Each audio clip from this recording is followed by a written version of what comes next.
Hello friends, I am Dr. Madhukar Jadhav. In this lecture, we are going to study regarding sugar industry, that is details regarding manufacturing process, then sources of wastewater, then treatment of that wastewater we are going to study in this lecture. Content of the today's lecture: introduction, manufacturing process of sugar mill, sources of wastewater from the sugar industry, characteristics of wastewater for the sugar industry, and treatment of wastewater given to the sugar industry wastewater. So starting with introduction, sugar industries have an important place as far as Indian economic development is concerned. However, the wastewater generated from these industries have high degree of pollutional load. Sugar industries in India generate about 1000 liter of wastewater for every 1 ton of sugar cane crushed. Wastewater from sugar industry, if discharged without treatment, it poses pollutional problem in both aquatic and terrestrial ecosystem. Next, manufacturing processes of sugar industry. First one is the mill house. Sugarcane are cut into pieces and crushed in a series of rollers to extract the juice in the sugar mill. Is the first we can say process. Second one, lime treatment. The milk of lime is added to the juice and heated at a temperature more than 100 degrees centigrade. When colloidal and suspended impurities are coagulated, most of the color is also removed during this lime treatment. The coagulated juice is clarified to remove the sludge from the juice. The sludge is further filtered through filter press and then disposed of as a solid waste, and it is called as press mud. Next one, sulfitation process is the third one. The filtrate is recycled to process along with entire quantity of clarified juice in a process called as sulfitation process. This juice is treated by passing sulfur dioxide gas through it. This is known as sulfitation process. Color of juice is completely bleached out due to this process. The clarified juice is then preheated and concentrated in evaporator and vacuum pans. The partially crystallized syrup from vacuum pan is known as massicutes is transferred to crystallization to get the sugar. And the last process is crystallization. The complete crystallization of sugar occurs and the massicute is then centrifuged to separate the sugar crystals from the liquor or from the massicutes. The spent wash is discarded as a black strap molasses. Sugar is then dried and bagged for transport. The fibrous residue which is received from the mill house is known as bagasse, and it is burned in the boiler or may be used as a raw material for paper manufacturing. Black strap molasses is used as a raw material in distilleries. Next one, manufacturing process in the sugar mill. Here the flow sheet is shown. First one is the cane supply from the farmers. This is the mill house. Then cane juice in which lime is added. Then clarification of the cane juice. Here sulfur is added and then evaporation of the juice is done. Then vacuum pans and finally crystallization and centrifugation, and then sugar is come out of the sugar mill industry. Now whatever the different processes of sugar industry are there, from these processes liquid as well as solid waste is generated. So first one, from mill house the waste containing oil and grease is coming. Then from clarification some solid waste is coming. At the same time, when we are washing these filters, liquid waste is coming, it joins the waste. Then boiler house, from where the liquid waste is coming, then leakage and blow off, that also coming to this waste. Then cooling tower waste is there. Generally this wastewater is recirculated, and then molasses wastewater is coming, and then this total combined wastewater is called as the wastewater of sugar mill. Next one, sources of wastewater and its characteristics. The wastewater from mill house includes the water used for splashes to extract the maximum quantity of juice, and those used to cool the roller bearings of the crushers. This wastewater contains high BOD due to the presence of sugar, oil and grease from the machineries. The wastewater from occasional washing of the filter cloths.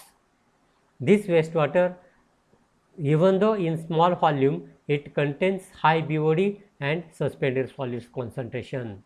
Next one, wastewater from cooling in evaporator also contributes as a wastewater. Then cooling water gets polluted as it picks up some organic substances from the vapors of boiling syrup in evaporator and vacuum pans. Although this water is recirculated, it is required to be discharged. This contributes to considerable volume of waste and a moderate BOD value to this wastewater. Next one, additional waste originate due to the leakage and spillage of the juice syrup and the molasses in different sections, and also during handling of molasses. Washing of floor contribute huge quantity of pollutional load. Though it is small in volume, it has high BOD concentration. Periodic blow of boilers produce another intermittent waste discharge. This is high in suspended solids and low in BOD, and also it is alkaline in nature. So in general, the various sources of wastewater includes mill house waste, boiling house waste, boiler house waste, pump cooling wastewater, sulfur furnace wastewater, lime hydrated wastewater, excess condensate wastewater, final effluent, and the spray pond wastewater. Next one, characteristics of combined wastewater from sugar mill. General pH value is 4.6 to 7.1. Biochemical oxygen demand is 600 to 4400. BOD value is 300 to 2000. Total solids 870 to 3500. Total volatile solids 400 to 2200. Total suspended solids 220 to 800 mg per liter.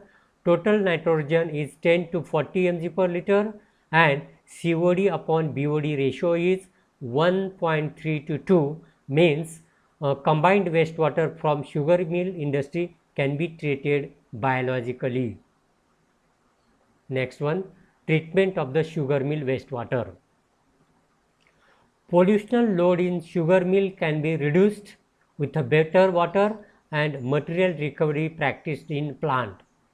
Recycling will reduce the volume of wastewater to great extent. Example, volume of mill house waste can be reduced by recycling the water used for splashing. Dry floor killing and reducing quantity of floor wash water can reduce the volume of water. Proper control of operation can reduce the pollutional load. Example, overloading of evaporator and vacuum pans. Extensive boiling of the syrup leads to the loss of sugar through condenser water, thus increasing volume and strength of effluent. BOD by COD ratio approximately 1.62 makes it biological treatable wastewater. Conventional aerobic treatment, maybe by using ASP and trickling filter, can be used economically.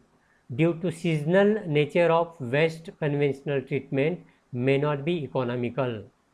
Anaerobic treatment, that is digestion and lagoons, can give efficiency greater than 70 to 90%. Effluent from anaerobic treatment can be treated by stabilization plant. Two-stage biological treatment, may be anaerobic plus stabilization plant, is common, which gives BOD removal efficiency greater than 90%. UASB treatment can also be used for industrial wastewater, followed by waste stabilization pond treatment. Next one, flow sheet for the treatment of industrial wastewater. First one, mill house waste, which is passed through the screen and through the oil and grease tap, because in mill house waste there may be chances of different suspended solids, and it is passed through the screens and from the oil and grease tap. Also the other wastewater from different operations can also be passed through the screens, and then these two combined wastewater goes for the equalization tank, or we can say stabilization pond, in which it is retained for 1 day. And then depending upon the nature of wastewater, whether it is acidic or alkaline, the neutralization tank may also be provided. Then the next treatment which is given to the wastewater is the aerobic lagoons, in which wastewater is detained for 6 days, and then total waste is sent for the waste stabilization pond, in which the wastewater is retained for 12 days. And final effluent is coming which satisfy the norms, and then it is discharged. Okay, so this is the flow sheet for complete treatment of wastewater. Another one flow sheet is there, in which the treatment is given like this. First of all, mill house wastewater is there, then screen chamber and the grease tap. Another wastewater is again passed to the screen, and then the combined wastewater is goes for anaerobic treatment or contact processes, or maybe UASB, or maybe anaerobic filters. So here anaerobic treatment is given to that wastewater, and then a waste stabilization pond, and then the treated effluent is coming out of the treatment plant. So this is all about today's lecture. Thank you.